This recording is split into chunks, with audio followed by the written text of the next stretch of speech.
Is Grandpa behaving himself well? Sort of. He injured his leg. Old people can be such a nuisance. I wish they'd think about those of us who have to take care of them. That's not a nice way to say it. Patricia, it's fine. He's already declining quite a bit. I can't handle the fuss of old people, but you're used to it, so you'll be fine. The other day, my husband's grandfather, Michael, fell in a garden and injured his leg. It's not a serious injury, but he's already 82 years old. Because of his age, we're having him rest in bed just to be safe so it doesn't get worse. My mother-in-law won't even go near him, let alone take care of him. I'm Emily, 30 years old. I got married 3 years ago and live with my husband Daniel's family. My husband was my boss at the company where I worked, a company founded by his grandfather. When I joined 8 years ago, my father-in-law was already the president, and my grandfather-in-law was the chairman. But back then, the grandfather was still handling all the important tasks and responsibilities of the company. 2 years ago, when Grandpa turned 80, he remained chairman but handed over most of the public duties to my father-in-law. Michael, you've worked hard all this time. Now leave the company matters to Christopher and take it easy. My mother-in-law said with a smile, but her words sounded sarcastic to me. Grandfather-in-law is a bit stubborn, but a fair and kind person with a good reputation. In contrast, my father-in-law seemed somewhat immature, never expressing his opinions clearly and utterly unreliable compared to Grandpa. And he always does whatever my mother-in-law says. My grandmother-in-law has already passed away, and I never met her. My husband and I started dating when we worked together on the same product planning team. 3 years after I joined the company, my husband, energetically leading the team, seemed reliable to me, though a bit self-righteous. Maybe I felt that way because I lost my father early and grew up with just my mother. My mother also passed away from illness 2 years ago, and now I have no family other than my in-laws.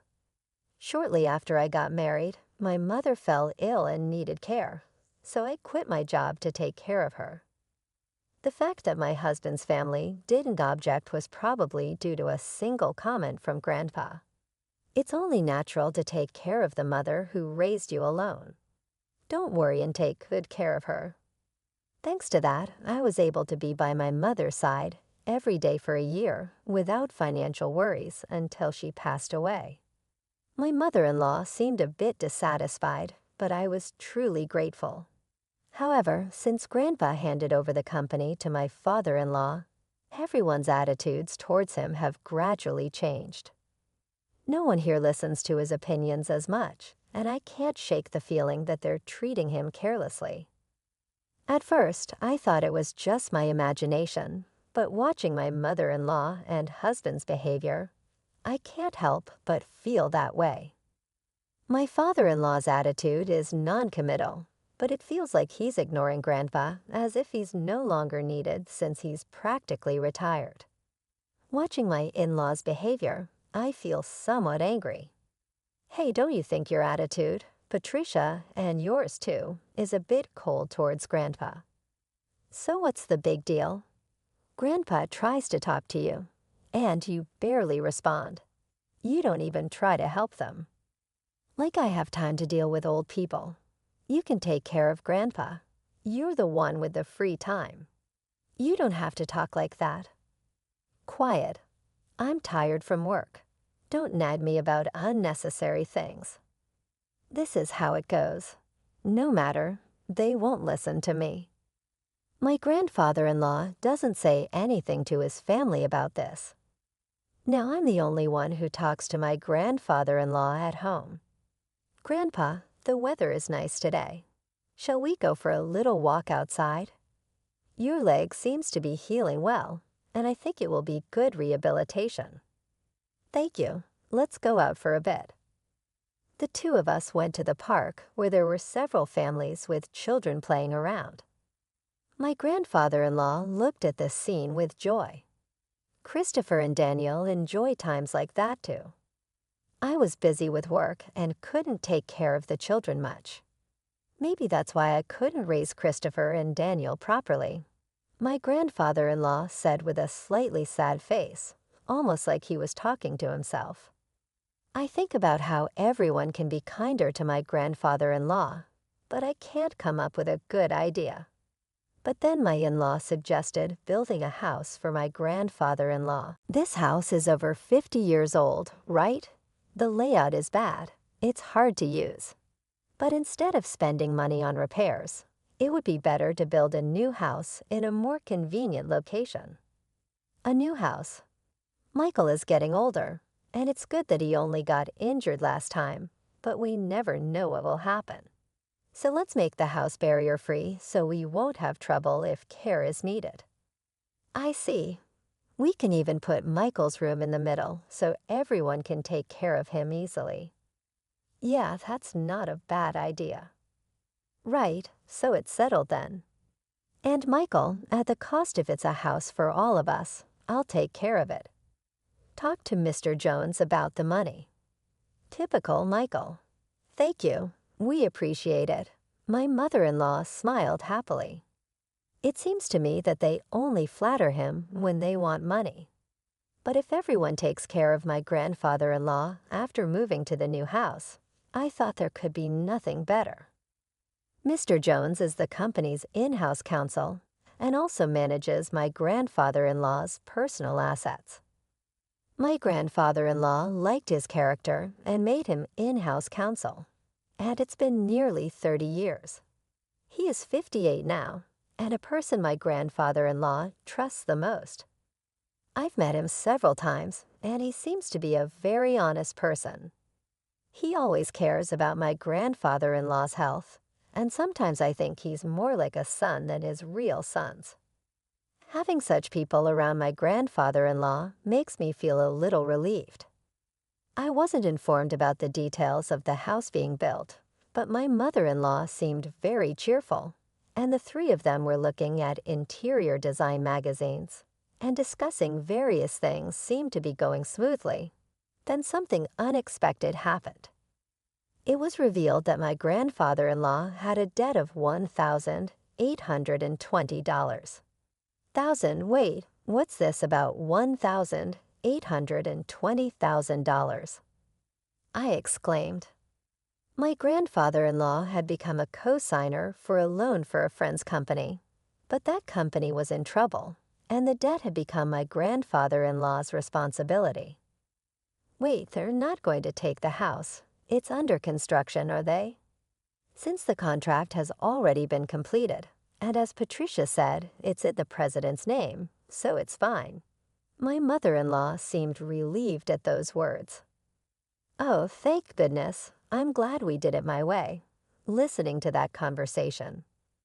I learned for the first time that the house was in my father-in-law's name, even though my grandfather-in-law had paid for it. Putting it in my father-in-law's name seemed just like something my mother-in-law would do. I also wondered why they didn't think of giving up the house to help repay the debt.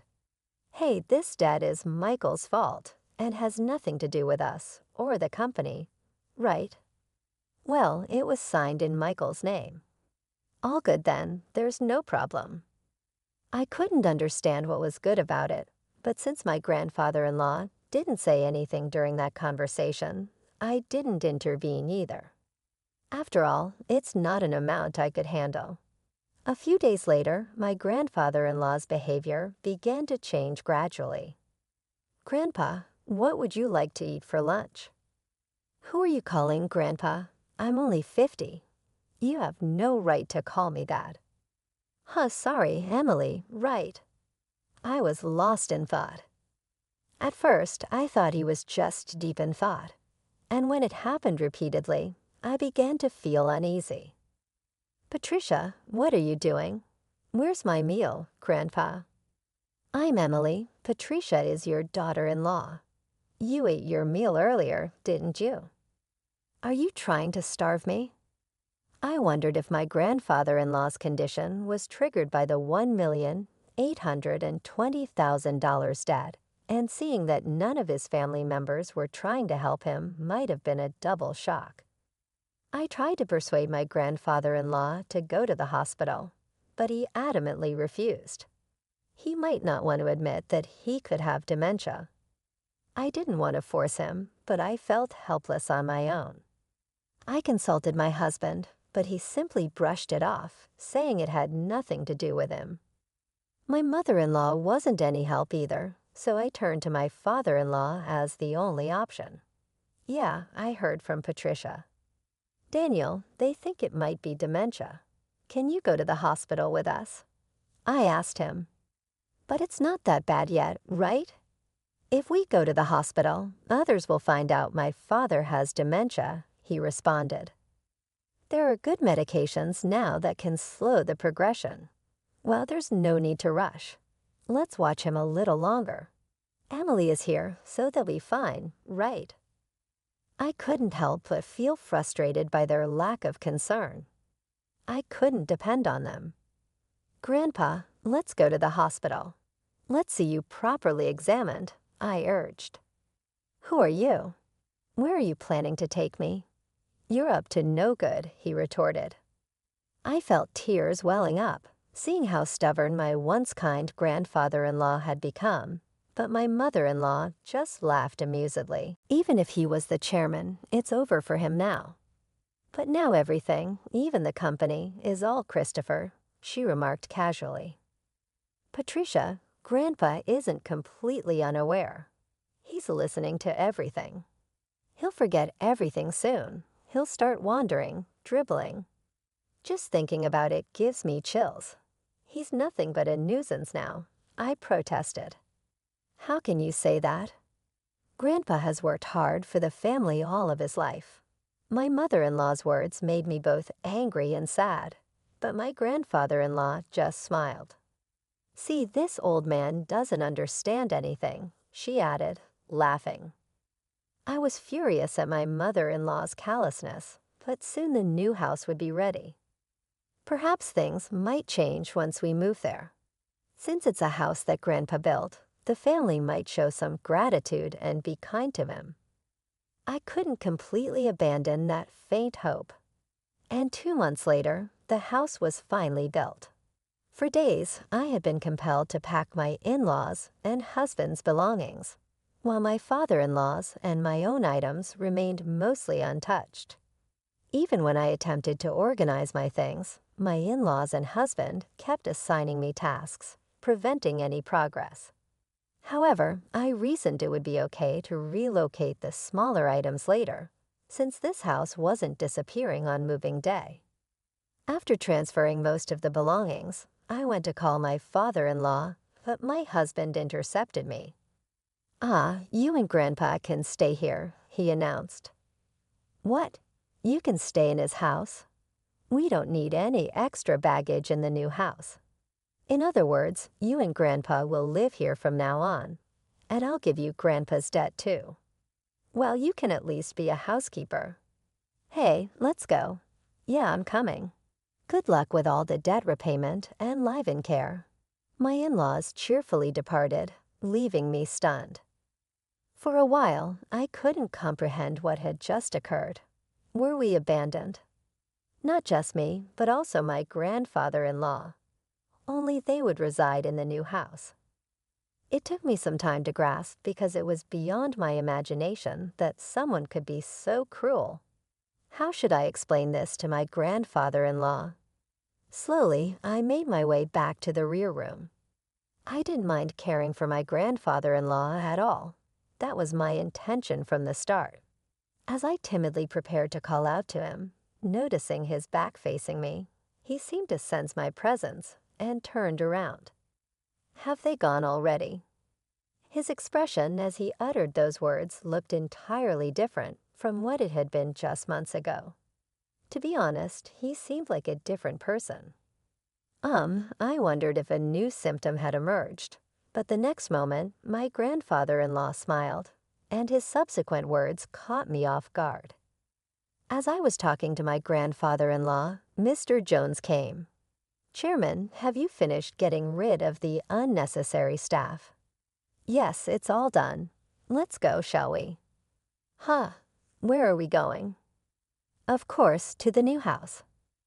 I left the house where I had been residing, guided by my grandfather-in-law.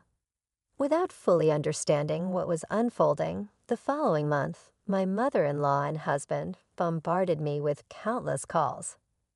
My grandfather-in-law declared he wouldn't entertain their calls anymore, but I answered my husband's call due to the looming divorce. "Hey, Emily, is Grandpa with you?" When I went to the old house, it was up for sale. "It's not worth $1,820,000, so you can't repay the debt. Is that why you did that?" My husband interrogated. "What do you mean? Put Grandpa on." "Dad said he can't get in touch at all. That forgetful old man has done something outrageous." I knew what he was referring to, but I wanted to hear my husband's side of the story. Grandpa sold the company's stocks to the executive director. Thanks to that, the executive director became the largest shareholder, and a shareholders' meeting and board meeting were held, resulting in Dad being dismissed as president. But the executive director is well-liked. Maybe Grandpa thought it was better to hand over the company to him. The executive director must have deceived the old man into selling the stocks. This is invalid. You seem to be misunderstanding something, but Grandpa doesn't have dementia.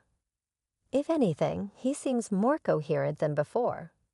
Until that moving day, I genuinely believed that my grandfather-in-law had dementia. It appears that my grandfather-in-law harbored suspicions from the moment my mother-in-law mentioned building a house to live with him, so he devised a plan. He fainted to Mina to observe how my in-laws and husband would react. As anticipated, they revealed their true colors one after another. In the end, they left my grandfather-in-law and me behind. I struggled to contain my laughter because everything unfolded exactly as I had expected. My grandfather-in-law then said, "I found myself surprised, relieved, and slightly conflicted. To deceive the enemy, you must first deceive your allies."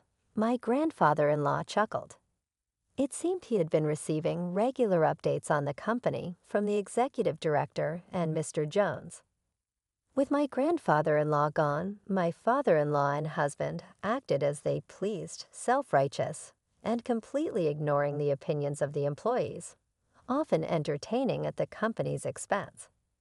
Eventually, my grandfather-in-law handed over the company to my father-in-law, but he harbored concerns about the future, leading him to take decisive action.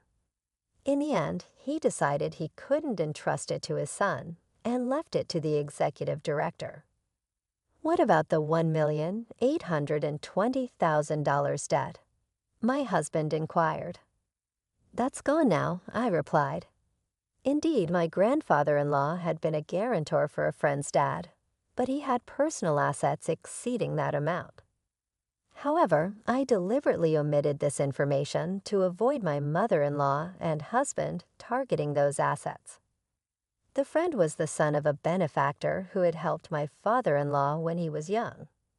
Moreover, the countryside land owned by the son was going to be developed into a resort, allowing him to sell it at a high price. "You're kidding," my husband exclaimed. "More importantly, are you guys okay?" I asked, concerned. "We're not okay. Both my father and I were denounced by the company. What should we do now?" My husband lamented. "What? There's also the mortgage on the house." I revealed what. "What do you mean, the mortgage on the house my husband took back? Haven't you realized it yet? The house money should have all been paid by Grandpa." I clarified Christopher signed without checking everything. It shows he really didn't have the qualities of a president. I added, "You're kidding," my husband sighed. As a consequence, my parents-in-law lost the house they had built because they couldn't pay the mortgage. Now they reside in an old apartment over 50 years old, struggling to repay the unpaid loan despite their attempts to contact me. Suggesting we all live together, it was impossible. Now my grandfather-in-law retired from his chairman position and bought an old house in the countryside. Emily, you can go and live wherever you like, freely. You don't have to worry about living expenses, my grandfather-in-law assured me. But I chose to be with him. If I'm not in the way, please let me be with you, I expressed, tears welling up in my eyes. My grandfather-in-law's eyes welled up too.